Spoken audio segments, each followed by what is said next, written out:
Hi అండి. Christmas and new year shopping కోసం నేనిది చెన్నై షాప్ మాల్‌కైతే వెళ్ళానండి.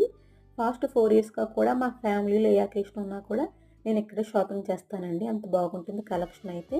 నేను ఫస్ట్ అయితే లేడీస్ సెక్షన్‌కైతే వెళ్ళానండి. వెళ్ళగానే నాకు ఈ పింక్ డ్రెస్ అయితే నచ్చింది. ట్రయల్ వేశాను. కానీ అంత లుక్ అనిపించలేదు. క్రిస్మస్ కాబట్టి చాలా న్యూ కలెక్షన్ ఆఫ్ డ్రెసెస్ అయితే ఉన్నాయండి. Straight cuts, crop tops, sharara dresses చాలా మోడల్స్ ఉన్నాయి. నేను కొన్ని డ్రెసెస్ అయితే ట్రయల్ వేశాను. ఫైనల్లీ నాకు నచ్చిన కొన్ని డ్రెసెస్ అయితే నేను తీసుకున్నానండి. కొన్ని నైట్ వేర్ కలెక్షన్ కూడా చూసినవి కూడా చాలా బాగున్నాయి. కొన్ని నైట్ వేర్ కూడా నేను తీసుకున్నాను. క్రిస్మస్ కాబట్టి చాలా ఆఫర్స్ అయితే ఉన్నాయండి. ఫైనల్లీ నా షాపింగ్ అయితే కంప్లీట్ అయిపోయింది. నెక్స్ట్ అయితే నేను కిడ్స్ సెక్షన్‌కి అయితే వెళ్ళానండి. మా బాబుకి కూడా కొన్ని డ్రెసెస్ అయితే నేను తీసుకున్నాను. మా ఇద్దరి షాపింగ్ కూడా కంప్లీట్ అయిపోయింది. మేము బిల్లింగ్ సెక్షన్‌కి అయితే వెళ్ళి బిల్ అయితే వేయించేసుకున్నాం. నేను ఏం తీసుకున్నానో నెక్స్ట్ వీడియోలో అయితే చూపిస్తానండి. ఈ వీడియో మీకు నచ్చినట్టయితే please like and subscribe. Bye.